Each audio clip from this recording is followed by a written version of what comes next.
Հիմա ինչով է պայմանավորված վերանայման եւ նոր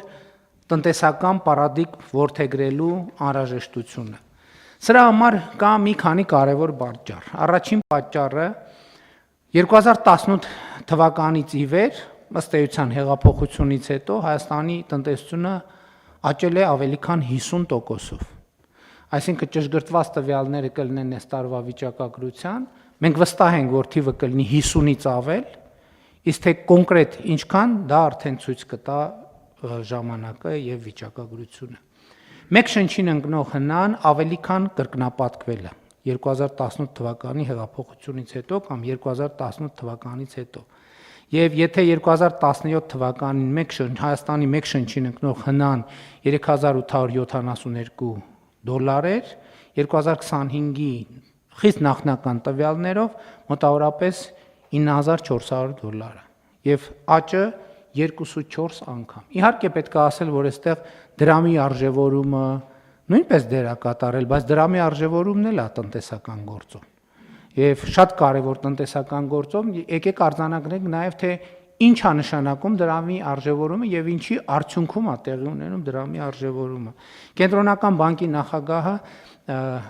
առիթ ունեցել են կառավարության նիստում խոսելու, հիշում եք, եւ այս տարի նախորդ տարի կենտրոնական բանկը շուկայից հավաքագրել է ավելի քան 2 միլիարդ դոլար։ Այսինքն հասկանում եք 2 միլիարդ դոլար Հայաստանի շուկայում լրացուցիչ միջոցներ են ի հայտ եկել եւ դա նշանակում է, որ դեպի Հայաստանի Հանրապետություն կա որոշակի ֆինանսական եւ տնտեսական ներհոսք։ Եվ սա իր հերթին այս թիվը մեկ շնչին ընկնող համախառն ներքին արդյունքը կարծում եմ ավելի է արժևորում, որը ելի ուզում եմ ընդգծել 2018-ից ի վեր աճել է 2.4 անգամ։ Այս ամեն ինչը նշանակում է, որ մենք հիմա ունենք բոլորովին ուրիշ տնտեսություն եւ բոլորովին ուրիշ երկիր, քան ունեինք 2018 թվականին։ Եվ սա կարևոր է արձանագրել, բայց ես ուզում եմ ասել, որ մենք պետք է հստակ գծագրենք, թե այս ամեն ինչում որտեղ է կառավարության դերը եւ որտեղ է այլ գործող անձանց դերը։ Կառավարության դերը իմ կարծիքով այն է, որ մենք վերացրել ենք 2018 թվականից տնտեսական գործունեության բոլոր հնարավոր սահմանափակումները։ Վերացրել ենք մենաշնորհները, վերացրել ենք արգելքներն ու արգելակները եւ ահա սա է հիմնական պատճառը, որ 2018 թվականից ի վեր ի հեճուկս բոլոր քաղաքական, տարածաշրջանային, աշխարհաքաղաքական վայրիվերումներին Հայաստանի Հանրապետությունը ոչ միայն պահպանել է մակրոտնտեսական կայունությունը, այլև ապահովել է համախառն մեկ շնչին ընկնող համախառն ներքին արդյունքի ավելի քան 2 անգամ, այսինքն 2.4 անգամ աճ, 50% տնտեսական աճ, եւ այս ամեն ինչը ուզում եմ հիշեցնել COVID-ի գլոբալ եւ բնականաբար նաեւ հայաստանյան ռեցեսիայի պայմաններում։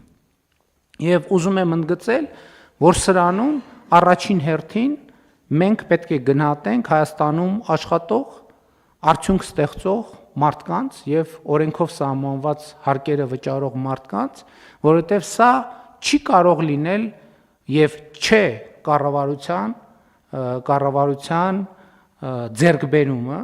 սա կառավարության եւ քաղաքացիների համագործակցության ձեռքբերում է։ Այսինքն մենք ստեղծել ենք, մենք մարդկանց ասել ենք, չկա տնտեսական գործունեության